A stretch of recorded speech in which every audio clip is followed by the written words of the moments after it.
अपना ही है, स्टार्ट करते हैं। मैं जो क्वेश्चन करा रहा हूँ 4 बार सुनिएगा स्टूडेंट। 98 हो चुका है, तो चलिए मुझसे सुनिए, हम लोग स्टार्ट करेंगे। स्टूडेंट रेडी हो जाइए, सर कराएंगे रेशियो एनालिसिस का। हम लोग एक स्टूडेंट क्वेश्चन करेंगे, आप पूरे खाली मुझे सुनते रहना, इधर उधर आपको सोचना ही नहीं होगा।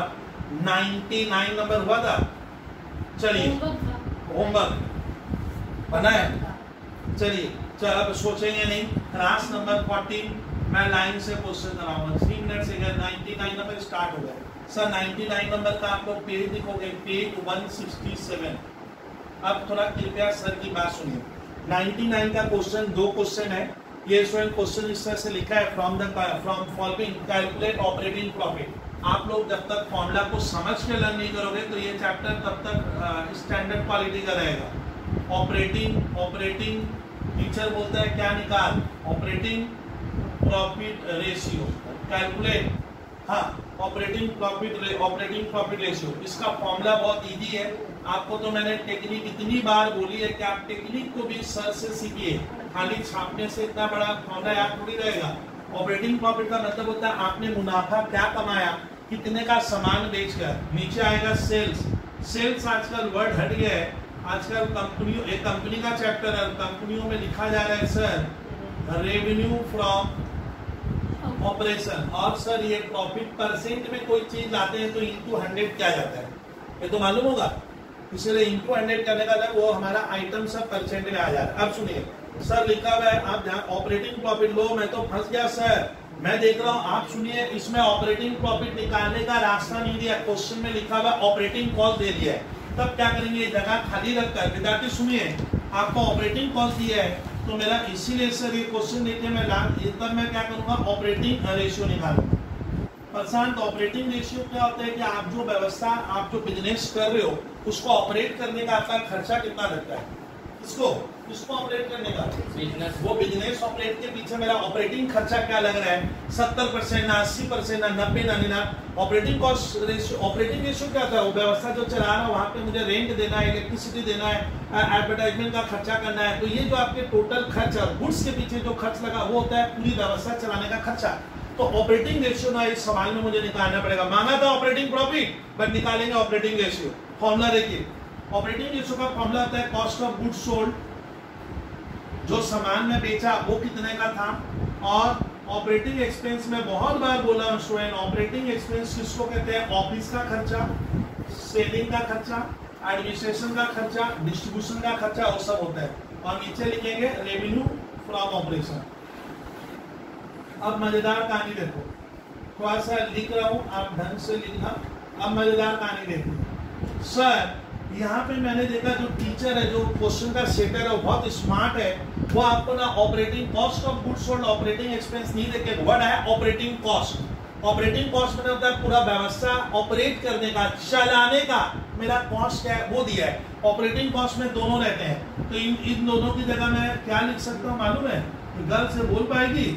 इन दोनों की जगह मैं क्या लिख सकता हूँ, ऑपरेटिंग कॉस्ट भी लिख सकता हूँ। ऑपरेटिंग कॉस्ट वर्ड में ना दोनों आता है, ध्यान से, ये गलती होती है।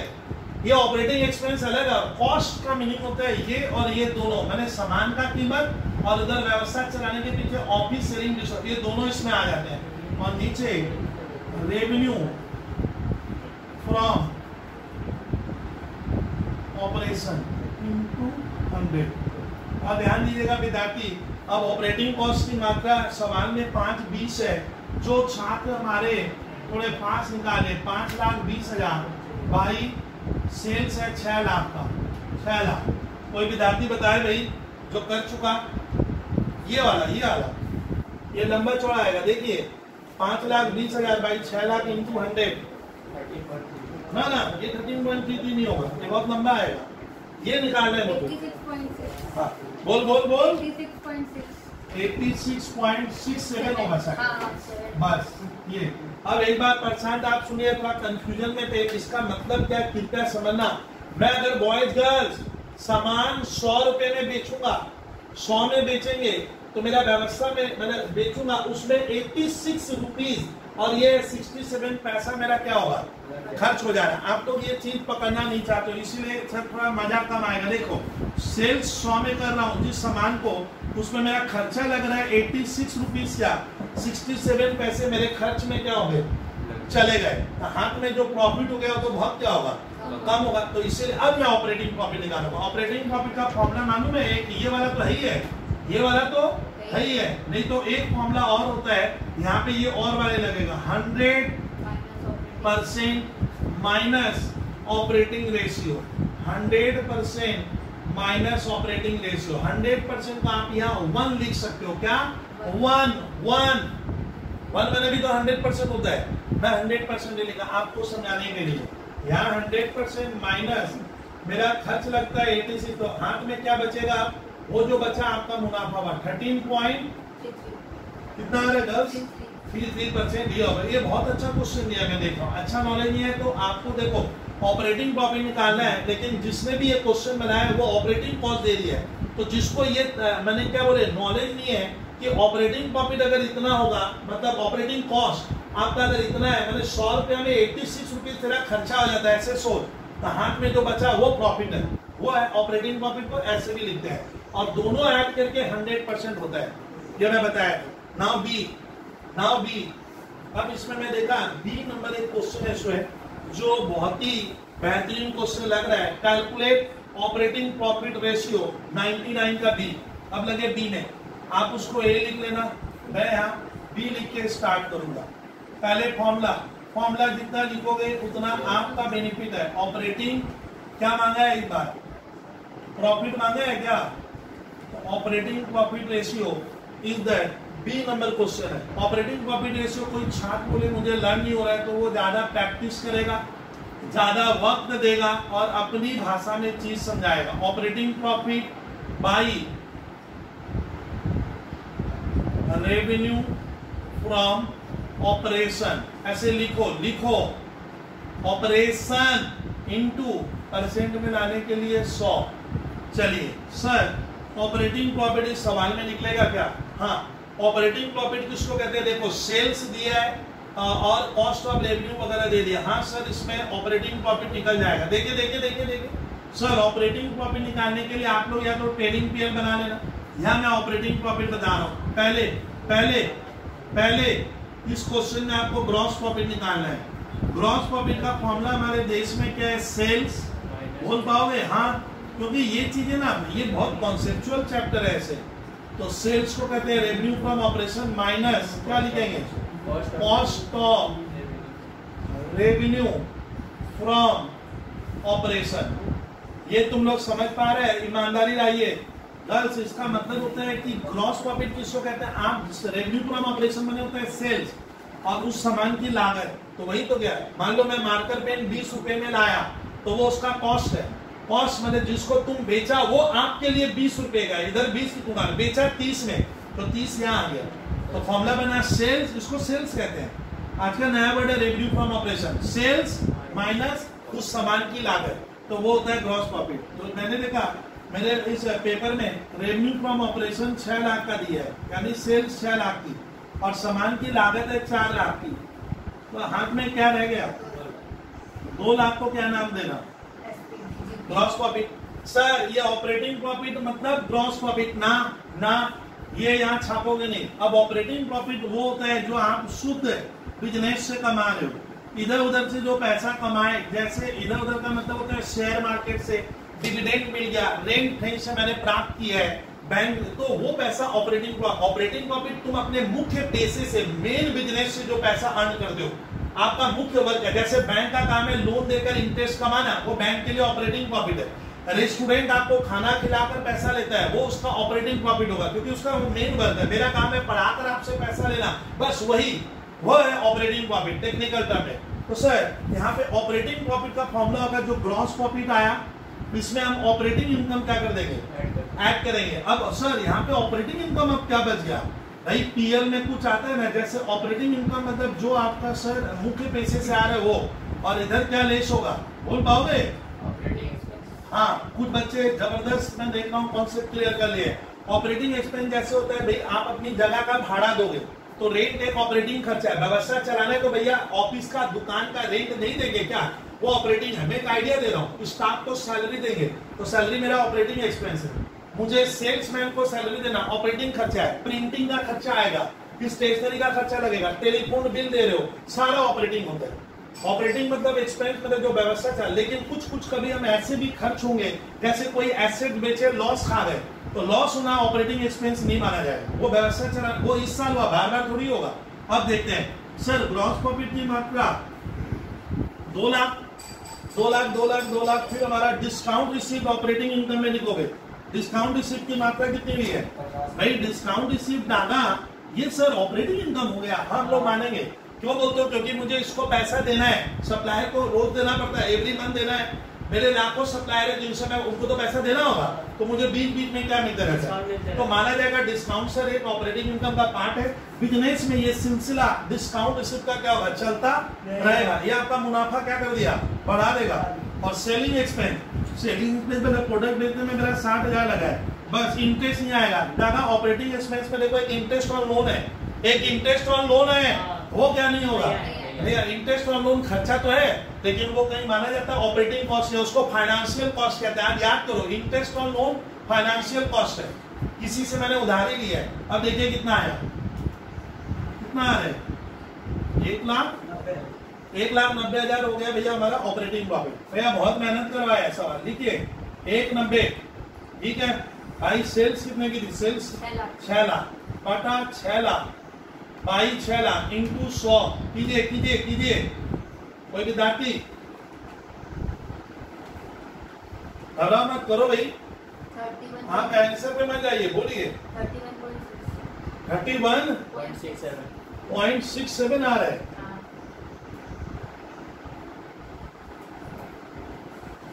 31.67, हाँ नहीं ले रहा हूँ सर, और कुछ बच नहीं रहा है। सेलिंग एक्सपेंस कुछ छूटा हुआ होगा, इंटरेस्ट ऑन डिबेंचर नहीं आएगा, मत घबरा, एकदम घबराने। अच्छा बोलिए revenue from operation cost of, हाँ एकदम सही है, यही लगेगा। इधर नाउ 100 नंबर कराऊंगा, अब 100 नंबर करेंगे, ये मैं इरेज करूंगा। क्वेश्चन नंबर 100 में, जिसने 100 सर आपका 11, 12 है। 100 बहुत अच्छा क्वेश्चन है, थोड़ा ध्यान से 4 बार सुनिए। 100 में मैं देख रहा हूँ एक ट्रेडिंग और पीएल क्लास 11 की तरह बना हुआ है। ट्रेडिंग अकाउंट लेफ्ट, आप एकदम फटाफट देखिएगा। 100 को स्टूडेंट, तो स्टूडेंट मैं बताऊंगा आपको, खाली सोचना नहीं है, आपको खाली उतारना है, घर में थोड़ा वक्त को देना पड़ेगा। देखो भाई, नहीं तो यार मेमोराइज थोड़ी रहता है, हमारा काम है रोज का। आप एक बार पहली बार कर रहे हो तो आपको एक बार वक्त देना होगा, एक बार रिवीजन में जब वो लेके तब देना होगा। 100 आ जाते हैं, 100 सर पेज तो वही है, 100 मैं पढ़ूंगा। 100 जिस टीचर ने क्वेश्चन दिया है गर्ल्स बॉयज सुन, ये ट्रेडिंग अकाउंट में, आप सीधी बात करूं, ट्रेडिंग अकाउंट में जितने भी खर्च आते हैं, इधर इधर सुनिए, थोड़ा सुनिए भी, इधर इधर, ये ऑपरेटिंग खर्चा है। ये सब क्या है? जैसे गुड्स खरीदने का दाम लगेगा, रॉ मटेरियल का प्राइस लगता है, परचेज कैरेट, ये ऑपरेटिंग खर्चा इधर वाला। उधर सेल्स फ्लो है, तो जीपी की मात्रा ग्रॉस प्रॉफिट पड़ी है 52,000, फिर ये 52 यहाँ से यहाँ गया। ये देखो ये क्या लिखा है सर, मैं लाइव पे नहीं सुना हूं, देख पीएल अकाउंट के क्रेडिट साइड में स्टूडेंट लिखा हुआ है compensation for acquisition of land. ये जो मैं 4,800 रुपया कमाया हूं ना, नहीं समझे, ये मेरा ऑपरेटिंग इनकम नहीं है, ये मुझे बार बार कमाने का अवसर नहीं मिलेगा, ये मेरे व्यवस्था से रेगुलर बिजनेस से संबंधित नहीं है, ये अनएक्सपेक्टेड है, तो ये इनकम मैं ऑपरेटिंग प्रॉफिट में नहीं लूंगा। अभी सुनिएगा, सेलिंग का खर्चा व्यवस्था चलाने के लिए जरूरी है। आपको सेल्समैन को सैलरी देना पड़ेगा, आपको एडवर्टाइजमेंट करना पड़ेगा, आपको डिस्काउंट भी देना पड़ेगा। एडमिनिस्ट्रेशन में होता है ऑफिस का खर्चा, जनरल एक्सपेंस भी ऑफिस का खर्चा। ए देखो, value of goods loss by furniture loss by fire, 800 रुपए का नुकसान खाए, लेकिन ये सुनना लॉस बाय फायर का खर्चा प्रशांत, फायर से इधर लिखे तो 800 का मुनाफा कम हो गया, लेकिन फायर एक ऑपरेटिंग खर्चा नहीं है। बार बार ऐसा हादसा मैं सोचूंगा ये घटना ना घटती तो मेरा प्रॉफिट क्या आता, वो होता है ऑपरेटिंग प्रॉफिट, वो होता है क्या। तो ये क्वेश्चन अच्छा लग रहा है, बहुत टेक्निकल दिया, आप सुनो। मांगा क्या है विद्यार्थी, मांगा है ऑपरेटिंग रेशियो और ऑपरेटिंग प्रॉफिट। सर आराम से कर लेते हैं, पहले कौन सा बोलिए, ऑपरेटिंग रेशियो, इसका फॉर्मूला छात्र तुम ही बताओ।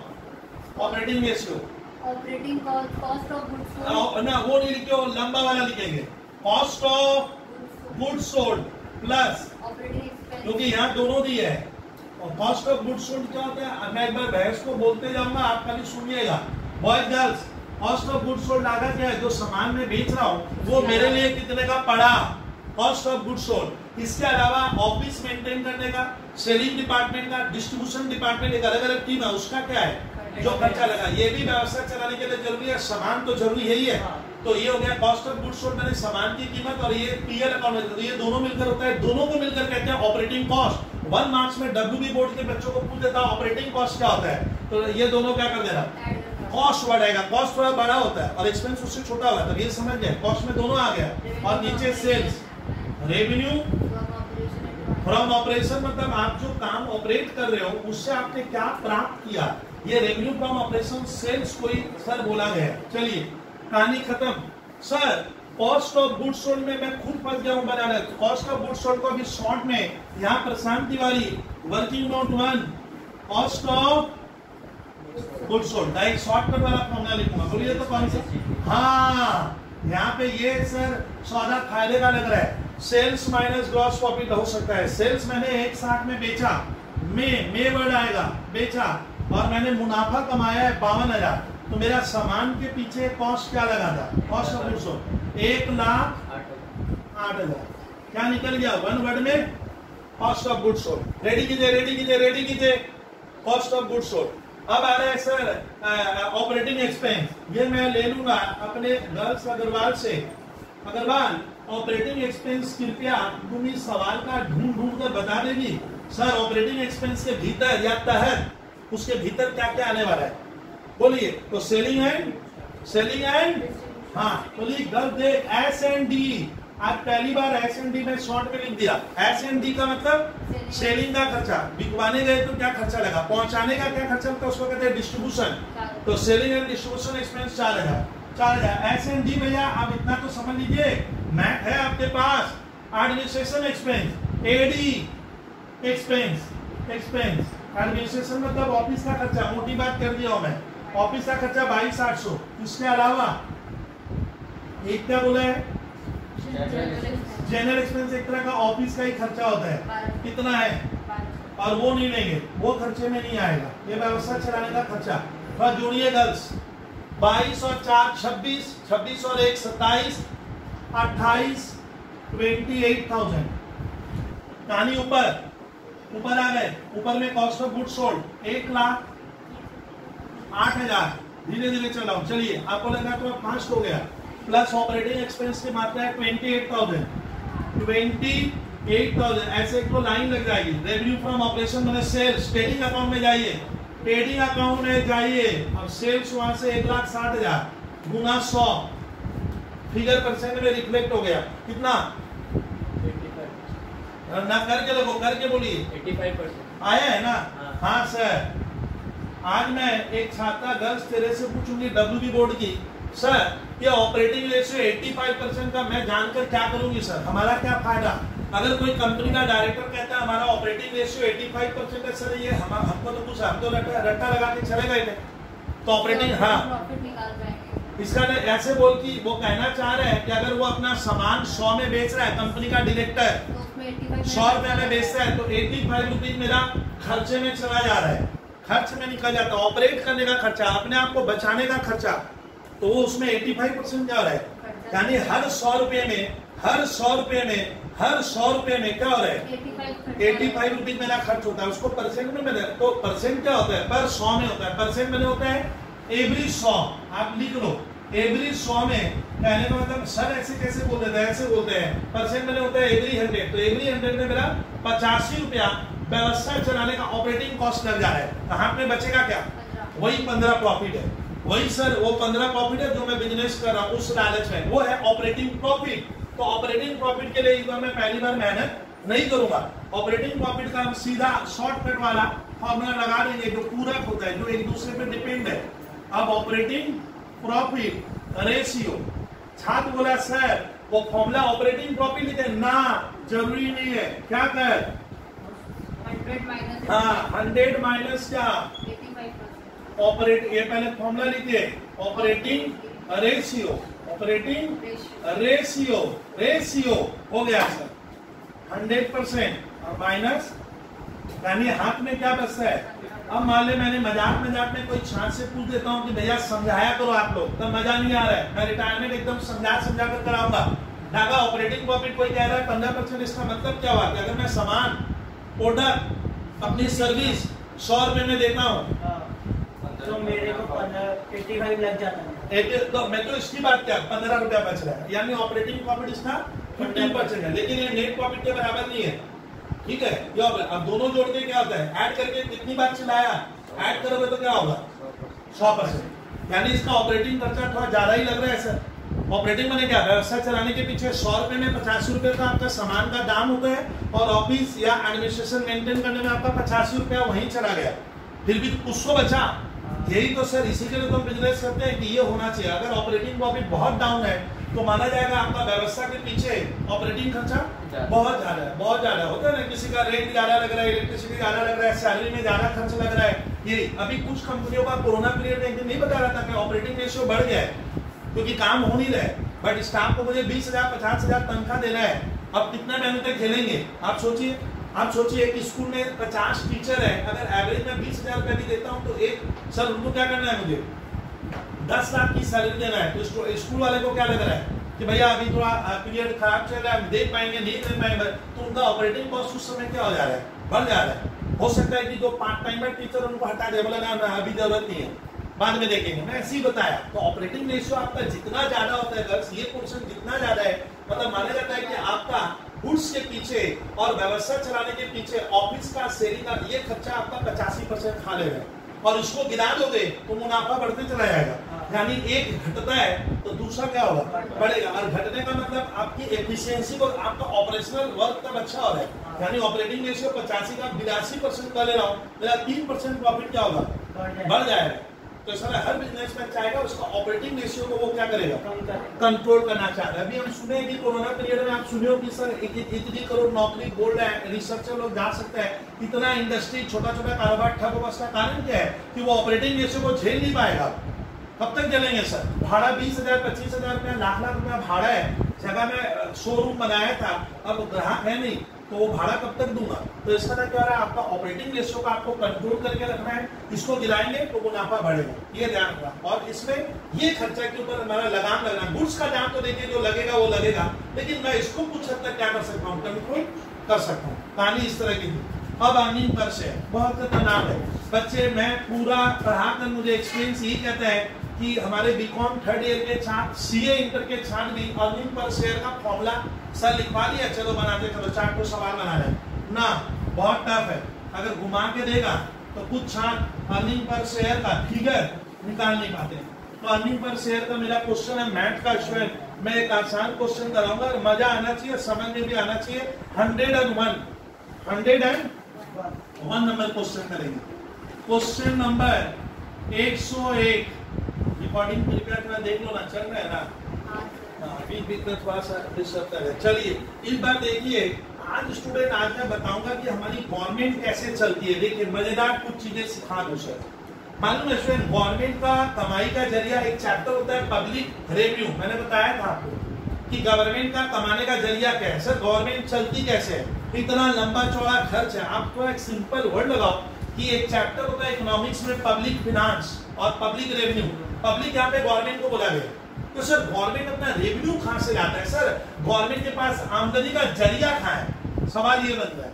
तो आप जरा सोचिएगा बहुत ध्यान से कि गवर्नमेंट का कमाने का 2 जरिया होता है। एक होता है टैक्स, आप इकोनॉमिक्स में ऐसे पढ़े होंगे, एक होता है कमाने का जरिया टैक्स रेवेन्यू, यानी टैक्स के द्वारा कमाना। और बुक्स में देखना लिखा रहता है, कोई भी बुक्स निकालोगे उसमें लिखा रहेगा नॉन टैक्स रेवेन्यू। यानी मोटी बात, 2 तरह से गवर्नमेंट पैसा कमाती है। एक टैक्स के जरिए से, टैक्स मालूम है, ये टैक्स ही गवर्नमेंट का कमाई का मुख्य साधन है। मालूम है मुख्य साधन ये है, क्योंकि गवर्नमेंट जो अपना बिजनेस कर रही है, आप देखियो अधिकतर का प्राइवेटाइजेशन कर दे रही है। बोलता है ना हम चला नहीं पाएंगे, प्राइवेट कंपनियों को दे दो, गवर्नमेंट चला नहीं पा रहा है, लॉस में चल रहा है, बैंकें मर्ज हो रही है। कारण क्यों है, क्योंकि गवर्नमेंट में काम नहीं होता है। सर बुरा लग रहा होगा, ऑनलाइन क्लास दे रहा हूँ, बहुत जन सुनते होंगे, तो सर बुरा इसलिए लग रहा है कि भैया आप गवर्नमेंट सेक्टर में काम अच्छा नहीं कर रहे हो। तो अब गवर्नमेंट के पास तब कमाई का जरिया टैक्स और क्या, नॉन टैक्स रेवेन्यू। यानी गवर्नमेंट टैक्स से भरपूर पैसा अर्न करती है और थोड़ा बहुत और कमाती है वो नॉन टैक्स। इसकी मात्रा कम है और इसकी मात्रा क्या है, ज्यादा है गवर्नमेंट की कमाई में। ये ऐसा नौबत क्यों आ गया कि गवर्नमेंट सर आप सोचिए कि ये ज्यादा होना चाहिए, मेरे हिसाब से ये ज्यादा होना चाहिए। तो क्योंकि गवर्नमेंट का अपना बिजनेस है, आप सुनोगे रेलवे गवर्नमेंट का है, तो गवर्नमेंट क्यों नहीं कमा पा रही है? तो साफ समझ में आ रहा है कि सर गवर्नमेंट में कुछ ना कुछ तो सर एडमिशन का दिक्कत आता है, डिसीजन में बहुत दिक्कत होता है, कोऑर्डिनेशन वहां बनता नहीं है, और सबको लग रहा है हमें सर 30, 40, 50 हजार रुपया, लाख रुपया सैलरी मिल रही है, हमारा क्या जा रहा है। बैंक में मैंने देखा है, इसमें हम लोग खाता खोलने कभी कभी जाते हैं, सरकारी बैंकों में पहले गए, सर कल आइएगा, सर परसों आइएगा। अरे भैया हम तो ग्राहक, अभी हम तो ग्राहक है आपके, तो आज मैंने खाता नहीं खोलूंगा, आज मैं एक्सिस बैंक में जा रहा हूँ सर। तो कारण क्या हो गया? क्योंकि सर आप 10 दिन, 1 महीना, 2 महीना घुमा रहे हो। एक कागज जमा, एक पैसा निकालने के लिए एक व्यक्ति 2-2 घंटा लाइन लगाता है, मैंने देखा है सर यूबीआई बैंक में 2 घंटा में खुद लाइन लगाया, तब जाकर 20,000 रुपया निकला। सर 2 घंटा में कहीं फुटे, अब बोलते हैं देश एडवांस हो गया। सर कहाँ एडवांस हुआ? एक व्यक्ति का 2 घंटा, मेरे पीछे 20 जन खड़े हुए हैं, तो 40 घंटा तो देश ऐसे ही चल रहा है सर। हाँ, प्रोडक्टिविटी कहाँ बढ़ेगी? सर हमारे देश का प्रोडक्टिविटी कम है। रिसर्च कह रहा है कि सर 24 घंटे में औसतन हम लोग इफेक्टिवली 4 से 5 घंटा सर हमारी देश खटती है। 4 घंटा मतलब इफेक्टिव देते हैं, बाद बाकी नाम भरोसा में काम नहीं होता है। वहाँ कहने का मतलब वहाँ इफेक्टिव काम नहीं हो रहा है, मैं ये कह रहा हूँ। यहाँ पे देखने के लिए मैं वहाँ 10 घंटा था, बट इफेक्टिव काम उससे कंपनी 4 घंटा ही ले पा रही है। मतलब दिल से, प्यार से, मोहब्बत से 4 घंटा ही इफेक्टिव काम करते हैं। जहाँ हमारी प्रोडक्टिविटी गिर रही है, कंपनी ऑपरेटिंग कॉस्ट बियर नहीं कर पा रही है, बोलता अब निकालो, अब सक नहीं पा रहा है। इसलिए सर क्या हो रहा है, गवर्नमेंट अब चलाया जा रहा है सर, सब सारा डिसइन्वेस्टमेंट प्राइवेट सेक्टर को गवर्नमेंट धीरे धीरे दे रही है, आने वाले पीरियड में पूरा ही दे देगी। चलिए कहानी आगे बढ़ाए, बहुत हुआ। अब मैं बताऊंगा सर, इसमें मैं सिखाऊंगा कि कंपनियों को देखो कैसे टैक्स अब देंगे, तो सर टैक्स का रेट कौन डिसाइड करेगा, कितना दे दूं सर मैं, तो वही मैं सिखाऊंगा आपको। 101 के पहले ये कहानी सुनना होगा। देखो कंपनियों को पहले ना नियम है स्टूडेंट, ये मैं पढ़ा रहा हूँ एक ऐसी चीज जो 12 में जरूरत नहीं थी, बट कभी कभी जरूरत पड़ जाती है। मान लेते हैं सर एक कंपनी का, कहानी बनाऊंगा, कल्पना 20 लाख का सेल आया, तो एक कंपनी पहले सेल लिखेगी। देखो टैक्स कैसे देगी। अब सेंट्रल गवर्नमेंट बोला है टैक्स दे, तुम 20 लाख का सामान बेचा है और कंपनी का नाम है एबीसी, ना, कंपनी को गवर्नमेंट ने मौका देती है कि ना पहले आप हमें मत दो। मैंने गवर्नमेंट कह रहा है मैं पहले आपसे टैक्स नहीं लूंगा, पहले आप अपना खर्चा निकालो। तो हम मानेंगे सर किसी भी प्रोडक्ट को बनाने में जो मैं बेचा हूं 20 लाख में, उसके पीछे 2 कॉस्ट लगता है। इकोनॉमिक्स में आप पढ़े होंगे, वेरिएबल कॉस्ट और फिक्स कॉस्ट। तो उस सामान का पहले क्या लेस कर दो आप, वेरिएबल कॉस्ट, पहले वेरिएबल, पहले मटेरियल का खर्चा, पहले लेबर का, समझ में आ रहा है, वो वेरिएबल कॉस्ट है, वो वेरिएबल है। वेरिएबल कॉस्ट सर वो कॉस्ट है जो प्रोडक्ट बनाने पे क्या होगा, लगेगा, अन्यथा नहीं लगेगा, अन्यथा नहीं लगेगा। जैसे पेट्रोल, मेरे पास कार है, मैं 2 महीने से कार नहीं निकाला, तो पेट्रोल वाला खर्चा नहीं लगेगा, वेरिएबल कॉस्ट है, दौड़ाऊंगा तो लगेगा, तो पेट्रोल वेरिएबल। लेकिन कार जो बड़े बड़े डिप्रिसिएशन हो रहे हैं सर, वो फिक्स कॉस्ट है। यहाँ कंफ्यूजन है, डिप्रिसिएशन को बहुत वेरिएबल कहते हैं। अरे भैया कुछ हद तक तो डिप्रिसिएशन होगा आपका कार का, 3 महीना गैरेज में रखे हो, तो वो डिप्रिसिएशन फिक्स कॉस्ट है, होना ही है। तो पहले आप वेरिएबल कॉस्ट में मटेरियल लेबर वगैरह का खर्चा, मटेरियल लेबर और जितने भी वेरिएबल खर्चे लेस करो। वेरिएबल खर्चा कौन सा खर्चा, अभी तो बोला, जो बनाने पे, प्रोडक्ट बनाने पे लगे, अन्यथा नहीं लगेगा, सीधी बात, वो वेरिएबल कॉस्ट है। मैं बनाऊंगा तो वो कॉस्ट लगेगा, प्रोडक्शन करेंगे तो वो प्रोडक्शन पे डिपेंड है, तब वो वेरिएबल हो सकता है, अन्यथा वो वेरिएबल नहीं है।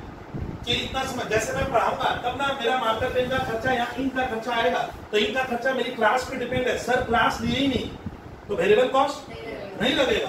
घर में रोटी नहीं बनी, आटा नहीं लगा, वो वेरिएबल कॉस्ट है, आप चीज समझना। लेकिन घर का जो मेंबर है, मान लेना उसको बोला मैं तेरे को 5,000 रुपए तनख्वाह तो दूंगा भैया, तो नौकर क्या करे, नौकर है, सर्वेंट रखा हूं, तो तनख्वाह लेगा। तो बोलता है सर रोटी बनाए या ना बनाए, मेरी सैलरी कितनी है, 5,000, तो फिक्स है, बस आप समझ गए। तो पहले मान लेते हैं वेरिएबल। मैं कल्पना देख से कैसे पढ़ाऊंगा, अर्निंग पर शेयर को सिखाऊंगा। ये डायग्राम मेरे सब छात्र देखेंगे, ये भले काम का नहीं है, स्कूल में इतना पूछना नहीं था, आप पहले वेरिएबल कॉस्ट लेस कर दिए। दोस्त बोला सर प्रॉफिट है, चलिए बांट लेते हैं ना, कैसे बटेगा, कौन सा बाकी है, कौन सा बाकी है, हाँ फिक्स कॉस्ट स्टूडेंट वो कॉस्ट है जो प्रोडक्शन के वॉल्यूम पे डिपेंड नहीं करता है। तुम बना या मत बना, whether the production has been taken or not, whether the units have been manufactured or not, ये खर्चा उस पे निर्भर नहीं करता है। ये लगना है, ये पीरियड कॉस्ट कहते हैं इसको, इकोनॉमिक्स में नाम दिया गया पीरियड कॉस्ट। मैंने एक समय बीतने के बाद ये फिक्स बैठा हुआ है। भाड़ा, पीछे लोग पहले भाड़ा बोलना पसंद करता है, फिक्स कॉस्ट का एग्जांपल में बोलता है फिक्स कॉस्ट में लिख दे फैक्ट्री का रेंट, सही बात है, फैक्ट्री का रेट, अब तुम कोरोना काल में फैक्ट्री खोल मत खोल, प्रोडक्शन कर मत कर, ताला लगा मत लगा, तेरे को भाड़ा देना पड़ेगा। ये फिक्स कॉस्ट हुआ। तो फिक्स कॉस्ट स्टूडेंट बाद में घटाएगा। सर फिक्स कॉस्ट कितना लेने वाले हो? मान ले मैं फिक्स कॉस्ट 5 लाख लिया, तो 5 लाख में फिक्स कॉस्ट में बहुत सी कॉस्ट है जो आ गए इकट्ठे, यहाँ पे सब है, इसमें रॉ मटेरियल है, लेबर है, सब है। तो दोस्त को मैंने बोला देख भैया बड़ा मजा आ रहा है, मालूम है 5 लाख कमा लिए ना, गलती। इसको रेशियो में बोला गया है नेट प्रॉफिट। नेट प्रॉफिट यही बच्चे नहीं समझते हैं, बिफोर क्या इंटरेस्ट एंड टैक्स है। इसका प्रमाण होता है कि हमारे यहाँ फिक्स कॉस्ट में आपको इंटरेस्ट नहीं लेना है। इस चार्ट को बनाते समय इंटरेस्ट जो मैं मान ले डाका से लोन लिया, तो डाका बोलता है सर मेरा इंटरेस्ट तो लगाओ, इंटरेस्ट मेरा खा गया, वो तो मैं हर हाल में लूंगा, तो वो इंटरेस्ट इसमें नहीं है, इसमें नहीं है, उसको क्या करना पड़ता है अलग से। अब डाका आ गया बोला बबलू साहब मेरा इंटरेस्ट जो था आप लोन लिए थे वो अलग से लेस करेंगे। अब इंटरेस्ट की मात्रा जब मैं रेशियो चैप्टर में क्या करूंगा लेस करूंगा, अगर मैं लेके रखा हूं तो मेरा थोड़ा सा मुनाफा क्या हो गया और गिर गया और गिर गया। मैं जानबूझकर इंटरेस्ट 1 लाख ले रहा हूं, आपको तो मुझे कॉन्सेप्ट को क्लियर करवाना है। तो बचा हाथ में क्या, अब मन में खुशी हो रही है, चलो 4 लाख ओनर को ये लगता है ये मेरा मेहनत का रिवार्ड है, यानी ये ओनर का पैसा होता है। लेकिन ना, यहाँ गलती करते हैं, यही हमारे साथ देश में गलती हो जाती है कि ये जो आया उसको कहना नेट प्रॉफिट, क्या कहना ना, अब भाषा में बिफोर टैक्स लगता है। अब देखिए ये प्रॉफिट आते ही मुंह में लालच आ गया कि एक बार बबलू सर 4 लाख रुपया कमाए हैं, मेरा प्रॉफिट 4 लाख का हुआ। अब पिक्चर में आ गया कौन, हाँ गवर्नमेंट आ गया, बोलता है मेरा बंटवारा करता है। ये सोचने लायक है सर, हमारा देश का अगर बिजनेसमैन कभी सोचने बैठ जाए ना, मैं पढ़ा तो रिवर्स कि गवर्नमेंट बिजनेस हम नहीं करते, गवर्नमेंट बिजनेस कर लिया हमसे, बोलता है टैक्स को मैं हर हाल में लूंगा, कमाया तो दे दे, अन्यथा मैं तेरे दरबार में नहीं आऊंगा।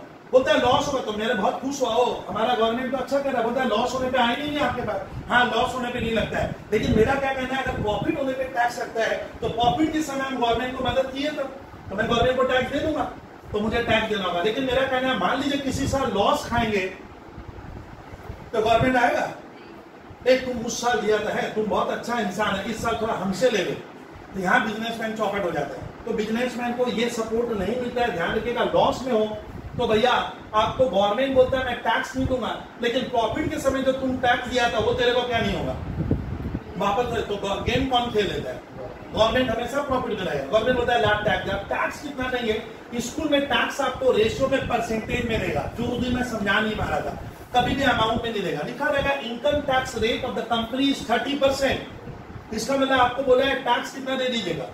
अब देखिए मजेदार कहानी, अब मैं टैक्स लेस करूंगा, यानी टैक्स गवर्नमेंट ने एक अच्छा काम किया, बोलता है पहले आप अपना रॉ मटेरियल, वर्कर का लेबर, फैक्ट्री का भाड़ा वगैरह दे दो, इंटरेस्ट दे दो, फिर हमारे लिए हम तो तब लेंगे जब आपके पास कुछ बचेगा।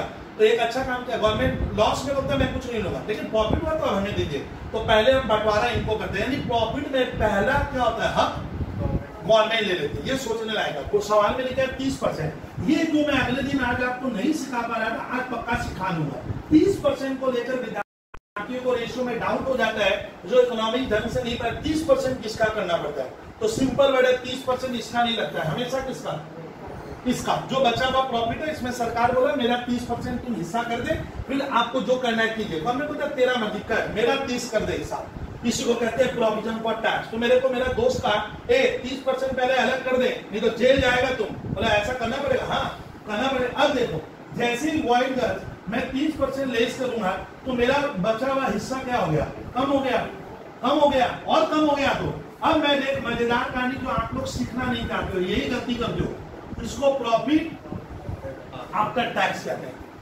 प्रॉफिट आफ्टर, हमारे एक बार छात्र स्टूडेंट 97 अकाउंट्स में 98 96 हुआ है, वो भी सीबीएसई वाले पेपर में। तो सोचिए वो बच्चे कितने एक्यूरेट गए होंगे, एक दो तो कहीं थ्योरी मिस्टेक हो गया तो 2 नंबर चला गया, कितना एक्यूरेट और कैलकुलेटर नहीं हुआ, सोचने लायक है। बड़े बड़े क्वेश्चन आ रहे हैं, मैं देख रहा हूँ सर 2 मार्क्स में इतना बड़ा क्वेश्चन डाला है, लेकिन बच्चे करके आए हैं सर, एकदम कह सकता है कि हमने कुछ सिखाया उस पेपर में जो थ्योरेटिकल प्लस प्रैक्टिकल है। अब देखिए यहाँ पे बच्चे ना यहाँ नहीं सीखना चाहते हैं कि जब 30% दे देते हो, मेरे को दोस्त बोला बबलू सर 30% टैक्स देंगे, आप कितना अभी भी बचा के रखे, 2,80,000 ये मेरा है, दिस बिलोंग्स टू दैट। अब किसको, ये कंपनी में, ये कंपनी पर आ रहा हूं, ये जो प्रॉफिट बचा अब कंपनी का मालिक इसे बांटेगा, यानी बांटने लायक पैसा कभी भी सेल्स नहीं होता है, बटेगा कौन सा, 280 बटेगा, ये सरकार को दे रहा है भैया, नहीं तो जेल जाओगे। तो सरकार बोलता है पहले मेरा आप व्यवस्था करो फिर अपना सोचो। अब सोच, जब अपना सोचते हैं तो छात्र कभी भी नहीं सोच पाता है कि ये जो 30% मैं देता हूँ, ये 30% हम दादा इसका करते हैं, तो इसका 4 लाख का करते हो, तो आप लोग कभी बुद्धि नहीं लगाते हो। ये जो 280 है, ये जो 280 है, हाँ बोल, हाँ ये पकड़ा है तो अच्छा लगा भाई। ये बच्चा ध्यान नहीं देता है, मैथ्स का परसेंटेज जिसका नॉलेज नहीं है, अगर ये 30% दे दिए तो बचा हुआ क्या है? 70% के बराबर बचा हुआ। मैं अपने दोस्तों को ऐसे कहूंगा, देख भैया मेरे पास 70% बचा हुआ है। और सर समझे नहीं, व्हाट इज 70% बचा हुआ है, ये कौन सा भाषा है? बोलिए 70% कितने के बराबर होगा? 2,80,000। ये काम आएगा रेशियो में, परेशान कर देता है। तो हम अपने छात्रों को ना एक्स वगैरह लेने में मना करता हूँ। मैं हमेशा बोलता हूँ आप सोचिए कि आप इसका अगर 30% दे देते हो तो बचा हुआ 70 है, तो आप ऐसे मैथ्स की तरह लिखे ना कि यहाँ पर को हम हियर कहेंगे इंग्लिश में, हियर 70% किसके बराबर है? 280। तो एक बराबर क्या होता है? अब बच्चे एक को लेकर परेशान है, सर लिखा, चलो हम भी लिख लेते हैं। एक क्या है? अरे एक मतलब पूरा प्रॉफिट क्या हुआ था? तो पूरा 280 नहीं हुआ था, पूरा मतलब 4 लाख। अब देखो आज मैं उस दिन जो नहीं सिखा पा रहा था, तो आपको इसको लिखना होगा 280 बाई क्या 70%। अच्छा 70% इधर आ गया, 70% मैंने होता है एक से भी छोटा नंबर है, एक से छोटा है 70% मैंने होता है 0.7। तो ये नंबर हमारा, तब मैं इसको, चालाक स्टूडेंट बहुत चालाक होते हैं, वो बहुत सोचते हैं 0.7 है, यानी मैं इसको 1 से डिवाइड कर रहा था 0.7 से, तो नंबर क्या आएगा? 280 ना उससे ज्यादा, उससे ज्यादा आएगा। ये तो कम है, ये तो कम, 1 से छोटा है। इसीलिए क्या होता है ना, आपको अगर मैं बोलूंगा यहाँ से सुन, यहाँ से यहाँ ले जा, यहाँ से यहाँ ले जा, तो बच्चों को ये काम करवाऊंगा मैं, रेशियो में लिखवाऊंगा। हम लोग ऐसे सीधा लिखवा देते हैं 2,80,7। अब बच्चा परेशान, कहाँ पहुंच जाएंगे मालूम है? ऊपर वाले में चले गए, कितना आएगा? इसको काटेंगे तो 4 लाख। इसका ये क्या निकल गया मालूम है? अगर आपको कोई क्वेश्चन में लिखता है कि हमारा प्रॉफिट टैक्स देने के बाद 280 है, विद्यार्थी टैक्स नहीं देते तो ऊपर वाला क्या था? ऊपर वाला क्या था? ऊपर वाला तो क्या लिखने का? 2,80,000 बाई 0.7। मैं तो 0.7 में ले गया, और जल्दी होगा, कैलकुलेटर में 0.7 डाले आ गया। मेरे को 70 × 100 नहीं करना है, तो 0.7 करूंगा तो मैं ऊपर जाऊंगा। किसान ऊपर जाएंगे तो हमेशा नीचे वाला नंबर ध्यान रखना कम होता है, बच्चे भूल जाते हैं जाकर। फिर मैं बोला ना 4 लाख नहीं, तुम अगर इंटरेस्ट नहीं देता तो तेरा प्रॉफिट क्या आता? तेरा प्रॉफिट क्या आता? अगर इंटरेस्ट तो कितना आता? और आता है, कहीं कहीं फंसा लेगा, यहाँ तक जाने बोलेगा, कभी यहाँ से, मतलब इस सीढ़ी को ऊपर ले जाने का है, तो कभी ऊपर से क्या नीचे। चलिए हमारा प्रॉफिट क्या आया? तब प्रशांत कंपनी का प्रॉफिट, मेरे एग्जाम्पल में मैं कहानी पढ़ा रहा हूँ कभी, 280। अब 280 पे नजर किसकी है? कंपनी के मालिक लोग इसे क्या करेंगे? बांटेंगे। तो डाटा 280 का जब बंटवारा होगा, एक व्यक्ति, कंपनी का मालिक एक नहीं होता है, बहुत जगह, तो सब में बटेगा। तो इस 2,80,000 को हम क्या करते हैं? नंबर ऑफ शेयर से डिवाइड करेंगे कि टोटल शेयर कितने हैं। जैसे मैं 20,000 रुपया कमाता हूँ और मेरे घर में, मैं तो अभी चिल्लाया, 4 मेंबर है, तो मैं पर के हिसाब से सोचूं मैं पर के लिए क्या कमा रहा हूं, तो 20,000 भागा 4, तो पर का कितना हो गया? अब इसको अर्निंग पर शेयर में जब बदलेंगे, 2,80,000 जो लास्ट वाला प्रॉफिट आएगा, अब आपको स्कूल के पेपर में देगा अर्निंग पर शेयर निकालो। ये नया रेशियो है, ये WB में भी है, शायद ICCBSE में तो है ही है। तो ये EPS का फॉर्मूला हम छात्रों को ऐसे कहते हैं, नेट प्रॉफिट किसको देने के बाद? हाँ, सरकार को देने के बाद बैठेगा। आज ये क्लियर हो गया कि आफ्टर टैक्स मतलब आप एकदम यहाँ की बात करो ना, यहाँ की नहीं कर लो।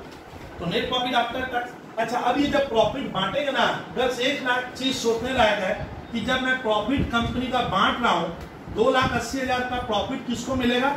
जो हमारे कंपनी में, सुनिए पैसा लगाया उनको दूंगा, उनको मिलता है। कंपनी का प्रॉफिट किसको मिलता है? हर व्यक्ति को मिलेगा जो उस कंपनी में पैसा लगाया। ये बोल रहा है प्रशांत सर, स्टेट बैंक में मुझे प्रॉफिट में हिस्सा मिल सकता है? स्टेट बैंक हमारे हिस्सा में है, श्रीरामपुर में, सारे इंडिया में है, हाँ मिल सकता है। अगर ये स्टेट बैंक एक कंपनी है, state bank of India, state bank का बाजार में शेयर बिकता है, और ये क्या करके रखा है? मान लो स्टेट बैंक का टोटल 2 लाख शेयर है, मान लो 2 लाख शेयर में ये कुछ शेयर खरीद के रखा है, तो इसको उस अंश का क्या मिलेगा? प्रॉफिट मिलेगा। तो इसको नंबर ऑफ शेयर से जब डिवाइड करते हैं, तो एक विचित्र कहानी बनाया है फॉर्मूला बनाने वाले ने, नंबर ऑफ शेयर्स। अब सुनिए, लेकिन एक ट्विस्ट है इस चैप्टर में जो मैं आगे और सिखाऊंगा। ये जब 280 का प्रॉफिट का बंटवारा होता है तो शायद एक चीज समझिएगा कि हमारे घर में बहुत बार हम लोग खाना भोजन बनाते हैं तो थोड़ा सा भगवान के लिए अलग कर देते हैं, मतलब थोड़ा अलग कर, थोड़ा उनका, पहले उनका सोचेंगे। ठीक वैसा ही सर एक पिक्चर में आता है कि जब भी डागा प्रॉफिट क्या होगा, बांटेंगे तो प्रॉफिट माना जाता है कि जब बांटते हो तो किनको, जो कंपनी के मालिक है, तो माना जाता है कंपनी के दो तरह के मालिक होते हैं। एक दोनों शेयर खरीद के रखा, ये भी शेयर खरीदे ये भी शेयर, तो ये प्रॉफिट में ना मैं इसको पहले हक दूंगा तो थोड़ा उसको देकर फिर इसको बाद बाकी सारा दे देंगे। तो जो थोड़ा उसको देते हैं ना उसको नाम दिया गया है। हाँ मैंने सर ये नाम भी विचित्र है, आज मैं इस पे खटूंगा नहीं, ये बता दूंगा क्योंकि रेशियो की जब सवाल कराऊंगा ये प्रेफरेंस डिविडेंड लिखने बोला है। प्रेफरेंस डिविडेंड क्या होता है मालूम है, ये व्यक्ति को हम प्रॉफिट में हिस्सा पहले दूंगा, प्रेफरेंस कर रहा हूँ। प्रेफरेंस मैंने भेदभाव, प्रेफरेंस करना कि ना मेरे को ये पसंद आ रहा है, तो प्रेफरेंस डिविडेंड का मतलब है इसको प्रॉफिट देने के बाद बाकी प्रॉफिट इसको क्या करेंगे। मैंने मालिक भी दो तरह के होते हैं, एक को कहा जाता है इक्विटी शेयर होल्डर और एक को कहा जाता है प्रेफ शेयर होल्डर। तो पहले ना इनको देने का रिवाज है, ये रूल्स कहता है, लॉ बनाया है, मैं नहीं बनाया, लॉ में लिखा हुआ है। तो पहले इनको देके आप अपने में बांट दो, तो फॉर्मूला ऐसे बनता है। किसका बोलिए तो अर्निंग पर शेयर। और एक चीज मैं डाला रिपीट कर दे रहा हूँ फिर से, अगर कोई सम्स में टैक्स 30% दिया हुआ है और आपको 30% घटाकर ये वाला फिगर दिया हुआ है, आपको ऊपर जाने का है, तो आप सोचिएगा अगर 30% टैक्स दे के ये प्रॉफिट से दे दिए तो बचा हुआ रुपया 70% के बराबर है। 70% का नॉलेज नहीं होने से थोड़ा दिक्कत होगा यार। बचा हुआ रुपया हमारा परसेंट क्या है 70%। फिर मैं ऐसे लिखूंगा यहाँ पर 70% इक्वल्स टू 2,80,000, तो एक बराबर क्या है, एक मैंने एकदम ऊपर वाला क्या था 4 लाख आ जाएगा। फिर इससे इसको घटा देंगे तो क्या होगा, टैक्स का मात्रा आ जाएगा। ये सब मिसिंग रहेगा, ये सब पेपर में क्या रहता है, अगर पेपर में अधिकतर चीजें क्या रहेंगी मिसिंग रहती है, ये थोड़ा ध्यान रखना, ये इतना इजी नहीं रहेगा। तो सर 101 नंबर क्वेश्चन में अर्निंग पर शेयर पूछा था, हमारी ज्ञानबाजी खत्म हुई है। बच्चे इस चार्ट को बना के कहीं रख देते हैं तो बहुत काम आता है, रेशियो में बहुत काम की चीज है ये ऑर्डिनरी चीज नहीं है। इससे हम नीचे से ऊपर, ऊपर से नीचे मूव करके ये जो फॉर्मूला है इसको डिराइव करते हैं, बहुत बार दिक्कत आ जाती है, हम टीचरों को दिक्कत आ जाती है। चलिए एक बार इतना मैं बहस नहीं करके विद्यार्थी कहानी खत्म करके अब इस सवाल को तुरंत करा देते हैं। सर मैं करा रहा हूँ 101, तो लिखो ओ अर्निंग पर शेयर, तो उसमें लिखा जाए अर्निंग पर शेयर। मैं करा रहा हूँ, आप एकदम टेंशन मत लो, उसमें हमारा फॉर्मूला बनेगा अर्निंग पर शेयर। तो तुम लोग क्वेश्चन में लिखो गर्ल्स अर्निंग पर शेयर का फॉर्मूला हो जाएगा। पहले मैं question number 101 earning per share हमें पूछा है, एक दो लिखिए। इसका फॉर्मूला विचित्र है, नेट प्रॉफिट क्या लिख रहा है आफ्टर टैक्स। मैंने अब समझ गया किसको देने के बाद, पहले हमें गवर्नमेंट को देना है भैया, जेल जाना है क्या, तो पहले मुनाफे में से आप अपने वर्कर वगैरह को दे देना, रॉ मटेरियल का खर्चा दे देना, अदर जो फैक्ट्री ऑफिस मेंटेन करने का खर्चा है सेलिंग सब दे दिए, इंटरेस्ट का खर्चा भी दे दिया सरकार को टैक्स देने के बाद। लेकिन एक अड़चन डाला है कि जब बटेगा तो आपको क्या करना है, एक वर्ड लिखना है जो तुम लोगों के लिए टफ है, आप इसको जिंदगी में फर्स्ट टाइम सुने। ये डिविडेंड वर्ड भी विचित्र वर्ड है, प्रेफरेंस डिविडेंड, और बटा number of equity shares, shares होगा एक्चुअली, एस लगा दो बस। सर ये बना लोगे पक्का सवाल, हाँ 101 नंबर में कुछ दम नहीं है, आप फॉर्मूला रेडी करो, सर से सुनो। लो सर जो कहानी सोचे थे वही हो गया, लिखा हुआ है नेट प्रॉफिट बिफोर टैक्स, और हमें चाहिए क्या गर्ल्स कौन सा आफ्टर टैक्स। सर को टैक्स का रेट है 50%। ओ सर तब ये तो वाली कहानी आएगी, इसी सवाल में देखो ये रिवर्स आ गया है। अब जो बच्चे थोड़े कमजोर है वो सुन लेंगे कि ये क्वेश्चन एक ढंग से बनाएगा वो। अब देखो लिखा हुआ डाला क्या है, नेट प्रॉफिट बिफोर टैक्स को हिंदी में बोलिए 4-5 बार, टैक्स देने के पहले। तो ये प्रॉफिट मैंने सोचा प्रशांत, हम लोग सोचे कि हम लोग बांट लेते, हम कंपनी के मालिक है ना भैया। आ गया सेंट्रल गवर्नमेंट, बोला ला मेरा टैक्स दे, फिर तुम लोग सोच क्या बटेगा करें, टैक्स की रेट दी है, देखिए जो बोले वही बात, टैक्स रेट 50% है। तो सर हमें सरकार को क्या करना होगा, 50% ये लोग सरकार ले लेगी। तो ओनर लोग कहते हैं तब हमारे लिए क्या बचा, वो मुझे नहीं मालूम, आपके लिए कितना बचा 1 लाख। इसका नाम बोलिए, नाम बोलिए, नाम बोलिए, नेट प्रॉफिट आफ्टर। यही तो सर एकदम हो गया। ये टैक्स देने के बाद बचा है, तो इसमें ये कला की है। और एक सवाल में क्या आएगा प्रशांत, आप बॉयज तुम कि 1 लाख दे देगा, मुझे ऊपर वाले में जाना पड़ सकता है। किसमें? अब कैसे जाएंगे? पछता रहे, भूल गया होगा, देख बता रहा हूँ। 1 लाख देगा तो टैक्स का रेट 50% था, तो हम मानेंगे 50% देकर बचा हुआ क्या है?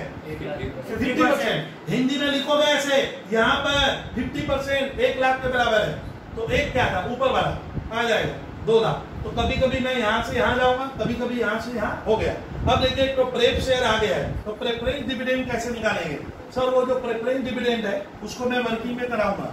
ये होता क्या है सर, 1 क्लास इसका भैंस का चलेगा, रेशियो 6 क्लास अभी भी दौड़ाऊंगा यहाँ से।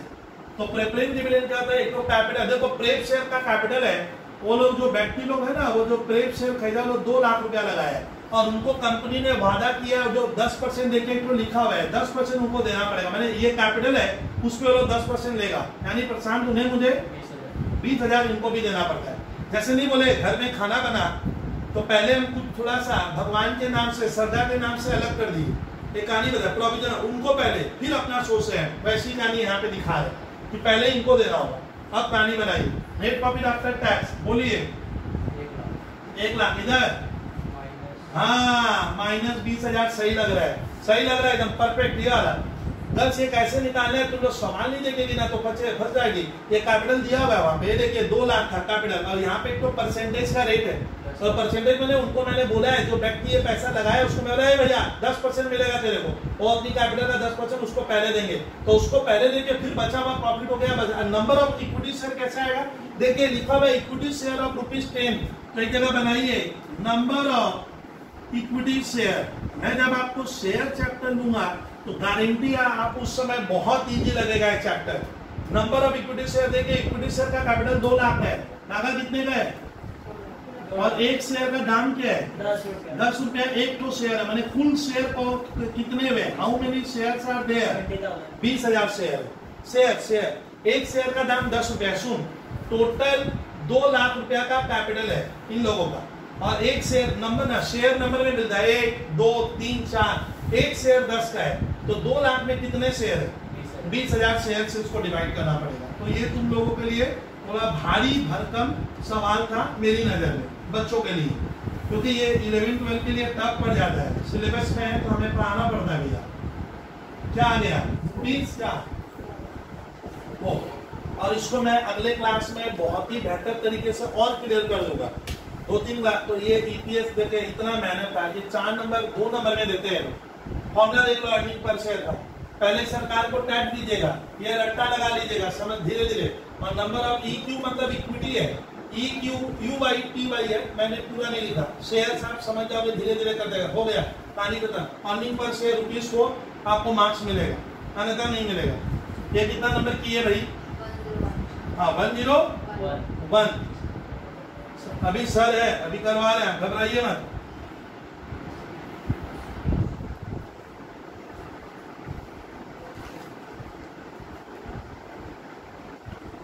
ना हो जाएगा, घबराओ मत, घबराने से कभी काम नहीं बनेगा।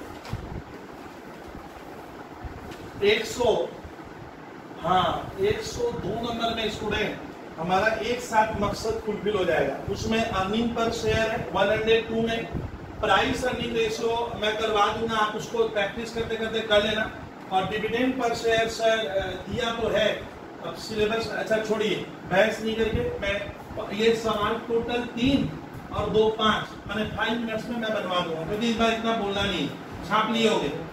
102 और बेहतर है, ये तीनों इस तरह से देता है बोर्ड में, और दे देगा 4 मार्क्स का क्वेश्चन। चलिए सर 102 क्वेश्चन आप कराओ, तो 102 पेज नंबर आप लिख लेना, ये बहुत अच्छा क्वेश्चन है।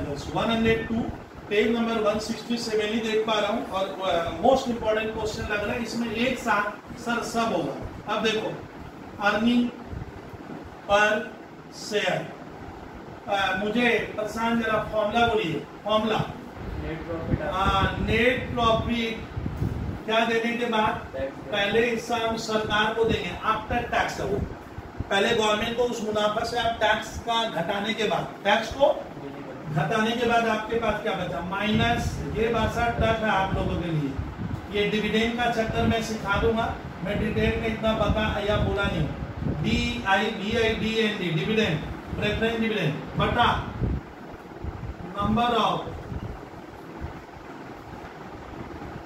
Equity share. फॉर्मूला देखिए सर, कराओगे कैसे आप? सब हो जाएगा। अब देखिए मुझे लिखना है नेट प्रॉफिट आफ्टर टैक्स सवाल में 62,000 है। कितना दे दिया है भैया? ये तो टीचर अच्छा लग रहा है, फिगर रेडीमेड छाप दिया है। नेट प्रॉफिट टैक्स देने के बाद 62,000 रुपए का हमें नजर आ रहा है। फिर प्रेफरेंस डिविडेंड कैसे निकालेंगे? सर बताएंगे। देखो एक जगह उस सवाल में देखिए लिखा हुआ है 10% प्रेफ शेयर कैपिटल। 10% प्रेफ शेयर कैपिटल कितने का है? 2 लाख रुपया। वो 2 लाख कैपिटल है, उसका 10% आपको उस व्यक्ति को जो प्रेफ शेयर खरीदता है ना उसको देना पड़ेगा। 2 लाख का क्या 10%। इसको कहते हैं प्रेफरेंस डिविडेंड। लिखे बच्चे की तरह तो करा रहा हूं। बटा number of equity share, number of equity share. आप देखिए इक्विटी शेयर ऑफ ₹100 इज। अच्छा मैं एक वर्किंग में लिख दे रहा हूँ। एक छात्र बोला सर मैं नंबर नहीं निकाल पाऊंगा, आप तो फटाफट निकाल ले लो। शेयर को नंबर में निकालते हैं हम। नंबर ऑफ इक्विटी शेयर कैसे आएगा? ये वर्किंग नोट में मैं लिखा, वर्किंग नोट 1। देखिए नंबर ऑफ इक्विटी शेयर में देखो तो इक्विटी शेयर के सामने कैपिटल कितना छापा है? ₹1 छपा हुआ है। देखिए क्या 3 लाख। और एक शेयर हमारा कितने का है? एक शेयर का देखिए वहां दाम लिखा हुआ है, छाप क्या है? ₹100 एक शेयर है। तो इसमें कितने शेयर हुए? 10। 3,000 आ रहे हैं क्या? तो 3,000 शेयर। अब इसको 3,000 शेयर से यहाँ डिवाइड करेंगे। 3,000 शेयर SHARES। जरा कोई छात्र करके बताए भैया। 40 रुपीज आ गया, परफेक्ट। तो अर्निंग पर शेयर 40 आ गया। ये होता क्या है? बहस अभी नहीं करूंगा। दूसरा में पूछा है जो आपको सिखा, हाँ आ गया। प्राइस अर्निंग रेशियो भैया आप लोगों के लिए बहुत खतरनाक चीज है। 12th के छात्र के लिए सर इतना कमर्शियल हो जाना, इतना नॉलेज देना मुश्किल है। प्राइस अर्निंग रेशियो, इस रेशियो को हम लोग याद करवाने में हमारी हालत बिगड़ जाती है और बच्चे याद भी कर लेते हैं तो समझ नहीं पाते। है ही क्या ये नहीं समझ में आ रहा है। प्राइस अर्निंग रेशियो ये मैं अगले दिन डिस्कस किया था, मालूम है प्राइस अर्निंग क्या होता है? थोड़ा टफ है, अभी याद नहीं आएगा। मैं पक्का कह रहा हूँ, मैं 2-3 बार कहानी लेक्चर देते जाऊंगा, बच्चा तब क्लियर कर लेता। वो सर ये लिखा है, अभी मैं समझ पा रहा हूँ। इसका फॉर्मूला हम लोग इसीलिए याद रख पाते हैं। इसका फॉर्मूला है मार्केट, MARKET, मार्केट प्राइस पर शेयर। देखिए तो मार्केट प्राइस पर शेयर बाई अर्निंग। विचित्र फॉर्मूला है, अर्निंग पर शेयर। प्रशांत बोलिए जरा, ये जो अर्निंग पर शेयर निकाले ये इसके क्या होगा? नीचे आता है। यानी ये फॉर्मूला बनाने के लिए हमें अर्निंग पर शेयर का होना क्या है? जब नहीं तो आप वहां जाकर फ्लॉप हो जाओगे। अब देखिए मार्केट प्राइस पर शेयर, इस शेयर का दाम क्या चल रहा है? सर ये शेयर का दाम जो मार्केट प्राइस वगैरह हम लोग बच्चे हम समझते नहीं, बात सही है। 126 रुपया लिखा हुआ है कि इस शेयर का दाम है 126। ये होता क्या है? ये सब कॉमर्स में BST में आता है अधिकतर। तो मार्केट प्राइस पर शेयर सर क्या है? ये चर्चा बाद में कर लेते हैं थोड़ा सा। और अर्निंग पर शेयर की मात्रा वहां आई थी 14 रुपया। इसको 14 से डिवाइड कर देते, कितना है? अच्छा प्राइस अर्निंग रेशियो ना, ये देखो टागा, ये देखिए क्या लिखे? ये टाइम्स में आता है, 9 टाइम्स है प्राइस अर्निंग रेशियो। ये टाइम्स में है, इतनी बार।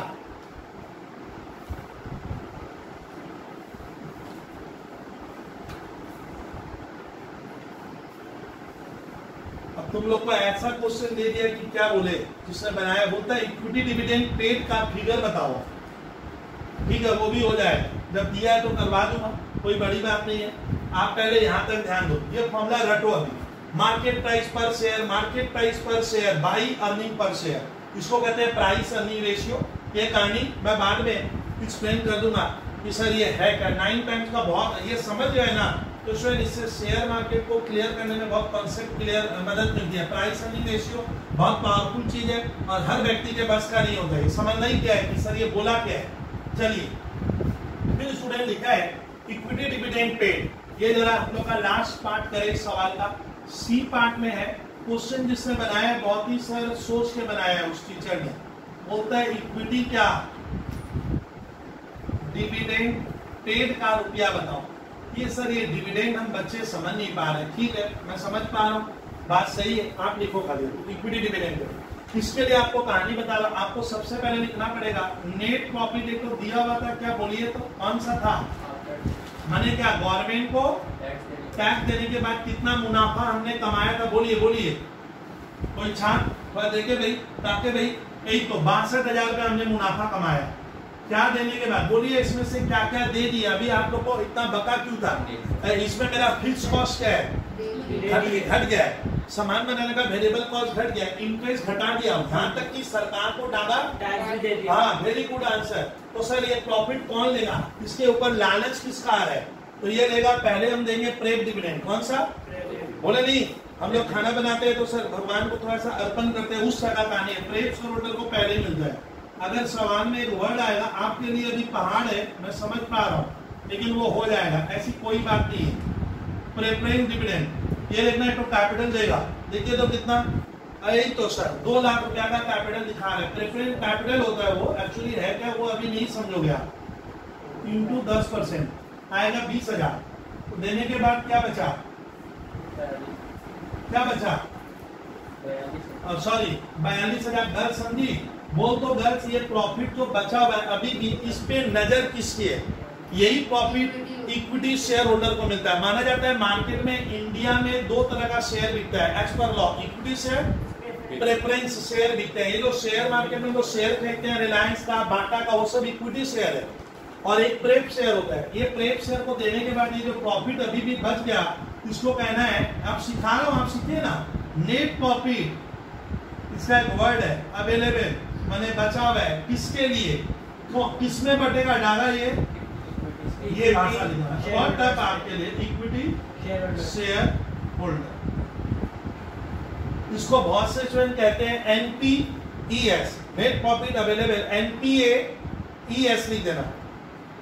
बहुत जन इसको पाफेस वगैरह वर्ड यूज करता है, हम ऐसे लिख दिए नेट प्रॉफिट अवेलेबल टू, 4 बार सुनिए ना, इक्विटी शेयर होल्डर। अब उनका कितना कैपिटल लगा है, अब देखो हमें पूछा इक्विटी डिविडेंड पेड, तो मैं 42,000 रुपया क्या करूंगा, जो इक्विटी शेयर खरीदा है ना, उसको हम लोग कितना दे पाएंगे मुनाफा में, उनको डाला, इसको देने के बाद कितना 42,000 रुपया आप उनको दे पाओगे। अब उनका कैपिटल क्या लगा हुआ है, देख तो उनका कैपिटल कितना लगा हुआ है, उनका कैपिटल है, इक्विटी शेयर होल्डर का कैपिटल है सर 3 लाख रुपया, क्या है कैपिटल लगा हुआ है, कितना रुपया 3 लाख रुपया उनका कैपिटल लगा हुआ है। अच्छा, हमें और कुछ तो इक्विटी डिविडेंड पेड है, ओ अमाउंट ही लिख दिया, किस रेट से दिया हूँ, 25% दिया है। ओ इसका ने कंपनी सुनिए, इक्विटी से मेरे को सुनो भी, हम कितना दे सकते हैं, मेरे से बात कीजिए आप लोग, 25% के रेट से दे सकते हैं। तो इसका मतलब कहना ना, यहाँ लिखा हुआ है, इक्विटी डिविडेंड पेड बोल के लिखा हुआ है कितना, एट द रेट ऑफ 25%, और मुझे निकालने क्या बोला है, ओ डिविडेंड पर शेयर। ये तो बहुत ईजी है, अब फॉर्मूला बना दे रहा हूँ, लिखो, ये निकालना है डिविडेंड पर शेयर। अब देखो फॉर्मूला देखो, प्रशांत फॉर्मूला देख, इक्विटी डिविडेंड पेड जो कंपनी दी, बटा बटा नंबर ऑफ, क्या बताइए प्रशांत, कंपनी ये अलग है। अच्छा, कंपनी के पास कितना मुनाफा बचा हुआ है, डाला कितना प्रॉफिट बचा हुआ है, 42,000 किसको देने के बाद टैक्स और ये मैं देख सकता हूँ, किसको, जो इक्विटी शेयर खरीदा वो मेरे पास आया, बबलू सर आप मुझे प्रॉफिट में हिस्सा दो, मैं पैसा, मैं देख 42,000 बचा हुआ है, लेकिन मेरा देने का इच्छा कितना है, ये देखिए सवाल में लिखा है 25% ही हम देंगे।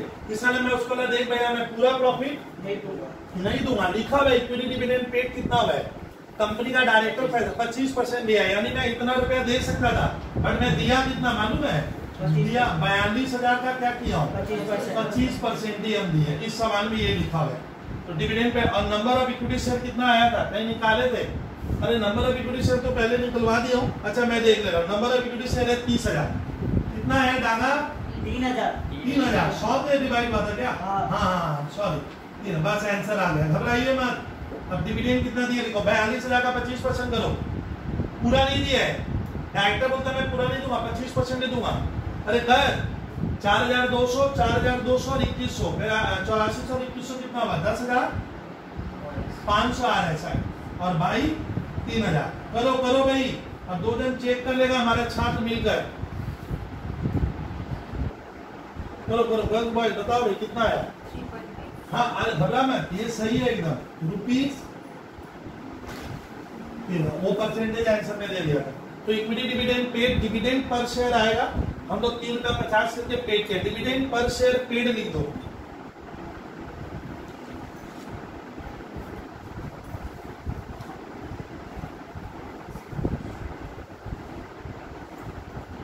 अच्छा वो नेट प्रॉफिट आफ्टर टैक्स था, अब समझना थोड़ा सा ना। यहाँ पे स्टूडेंट बॉयज गर्ल्स क्या होता है, यहाँ पे आप लोगों को ना एक डिविडेंड वर्ड बहुत परेशान करेगा कंपनी में, और एक इक्विटी और एक कौन सा प्रेट, वो बढ़ता है प्रॉफिट, उनमें बढ़ता है। तो आपको थोड़ा सा ना वहाँ पे बहुत नॉलेज नहीं रखोगे तो ये चैप्टर वहाँ दिक्कत कर जाता है छात्रों को। आप लोग के लिए नए नए टर्म है सब सिंपल वर्ड में, ये ध्यान से सोचना।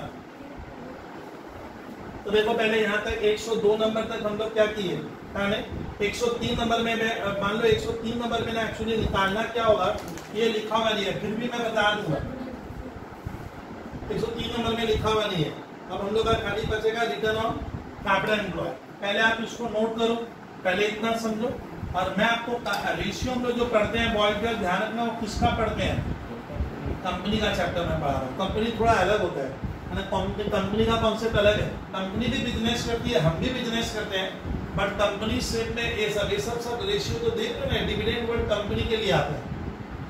डिविडेंड मतलब होता है प्रॉफिट में हिस्सा, ये पहले क्लियर करो, तो ये नोट करो पहले।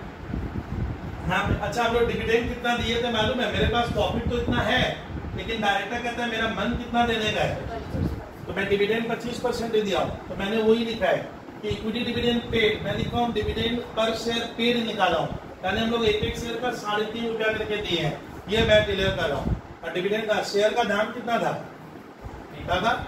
एक शेयर का दाम कितना था, 100 रुपया। एक शेयर का दाम कितना था, 100 रुपया। हाँ हमें पूछा इक्विटी डिविडेंड, आप देखो मैं एक बार फिर भी पढ़ ले रहा हूँ, और सवाल में लिखा हुआ था कि आप निकालने के लिए क्या बोला है, निकालने के लिए बोला है डिविडेंड पर शेयर कितना होगा।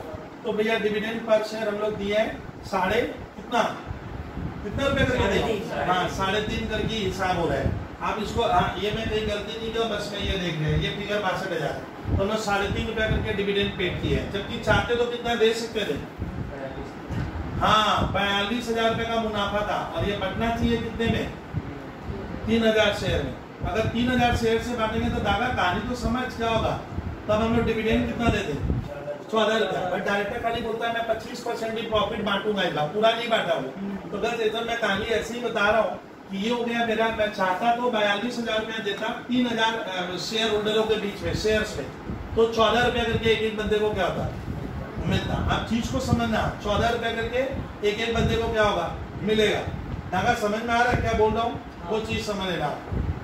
तो इतना लिखो आप, बस आप लोग को वहीं तक निकालना है, आगे नहीं, मैं ऐसे ही बताया।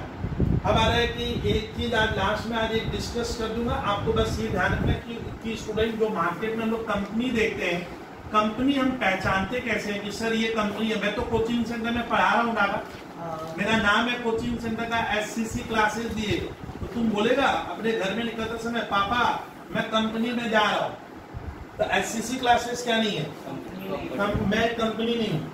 तो कंपनी हमें क्या करना पड़ता है, पहचाना भी तो पड़ेगा ये कंपनी है या नहीं है। जैसे स्टेट बैंक ऑफ इंडिया, समझ में आ रहा है, ये सब क्या है, हाँ कंपनी है, उसका शेयर बिकता है, उसका शेयर बिकता है, ये गवर्नमेंट का है, ये पब्लिक सेक्टर बैंक में जाता है। State bank of India, axis bank limited, वो लोग कंपनी हुआ।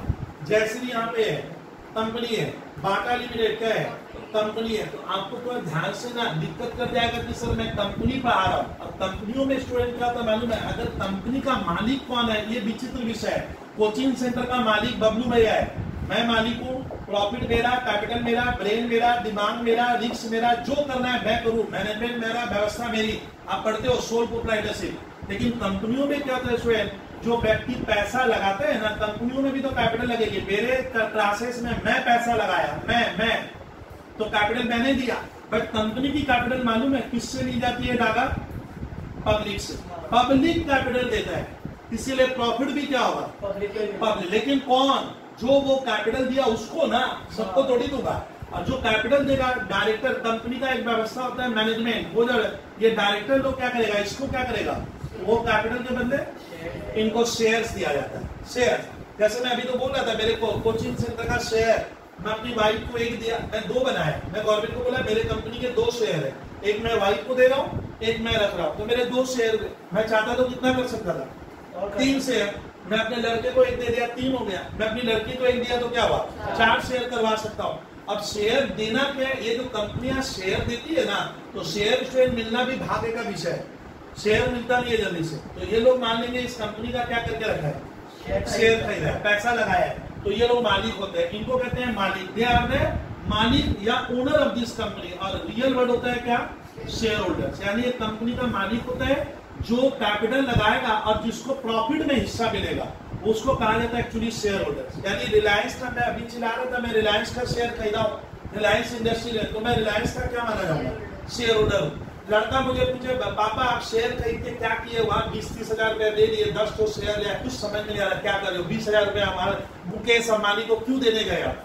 तो वो कंपनी क्या करती है, जो पैसा कमाती है ना, उसमें मुझे क्या होगा, कुछ हिस्सा मिलेगा, कुछ बहुत शेयर है उसके करोड़ों में।